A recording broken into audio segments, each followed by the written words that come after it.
The truth about toxic masculinity. Toxic masculinity. It is said to be a serious problem among teenage boys and young men nowadays. But does it truly exist?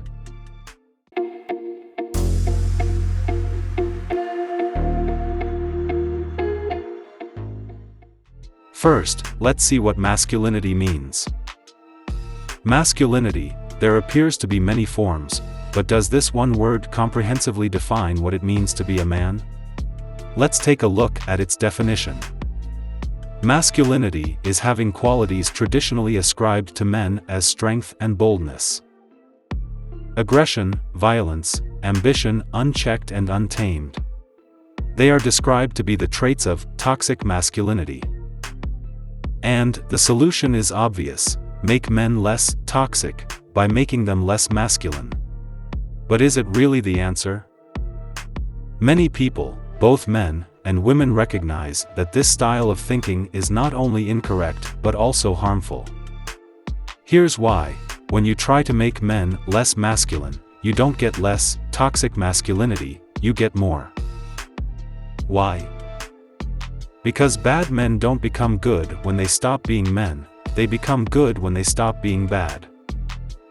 Masculinity itself is not toxic, however, a man becomes toxic when he allows his humanity to only be defined by masculinity. Aggression, violence, and unbridled ambition can't be removed from the male psyche, they can only be harnessed. And when they are harnessed, they are tools for good causes, not for harmful acts. As an example, consider the pit bull terrier. This dog was bred for decades to be an aggressive protector and fighter, which eventually caused this gorgeous breed to become unstable and violent. Without the tireless efforts of dog rescue groups, the public would have never known that the pit bull terrier is also a loving, compassionate companion and family dog. The same masculine instincts that breed violence can help to protect others. The traits that foster greed also build economies and infrastructures. The same characteristics that motivate men to take dumb risks motivate men to take heroic ones. The answer to toxic masculinity isn't less masculinity, it's better masculinity.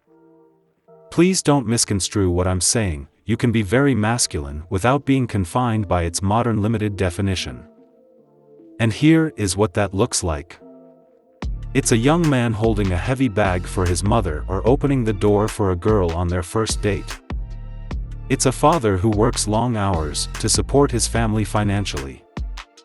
It's a soldier putting his own life in danger to defend his country and civilians' lives. You can be a comprehensive man, but also compassionate. Strong but sensitive. The major issue in today's society isn't that men are too masculine, but that they aren't masculine enough. Leaders, warriors, and heroes which are men embrace their masculinity in a positive and healthy way. They run away from obligations when they ignore their masculinity, leaving ruin and suffering on their way. The consequences can be seen everywhere. 1 in 4 fathers now lives apart from his children. Children growing up without a father are much more likely to be depressed than their friends who have both a mother and a father. They are considerably more likely to be incarcerated, have a teen pregnancy, and live below the poverty line in both teenage years and adulthood. 71% of high school dropouts are fatherless. Of all the rocks upon which we build our lives, family is the most important. And we are called to recognize and honor how critical every father is to that foundation. That was said by Senator Barack Obama back in 2008. If we are honest with ourselves, he went on, we'll admit that too many fathers are missing from too many lives and too many homes.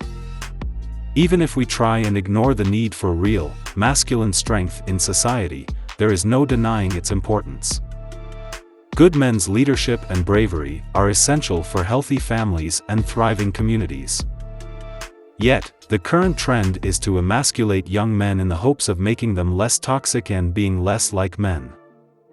Here's just a secret that every straight woman knows: they want real men, men they can count on and, yes, men they can find support in security, emotional relations and affections. It is extremely rare that any woman, at any age, who is attracted to a passive man who looks to her to be his provider, protector, and leader.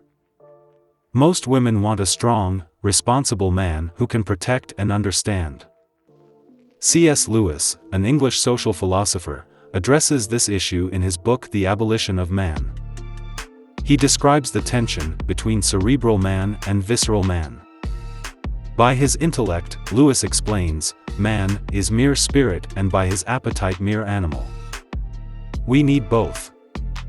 Take away one, and you're left with a man who's either weak or wicked. In a wicked world, weak men are nothing more than accomplices of wicked men. Rape, murder, war. They all have two things in common: bad men who do the raping, murdering, and warring, and weak men who don't have the guts to stop them.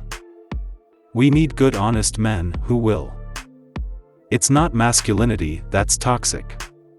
It's the lack of it. Have a good day, my friends.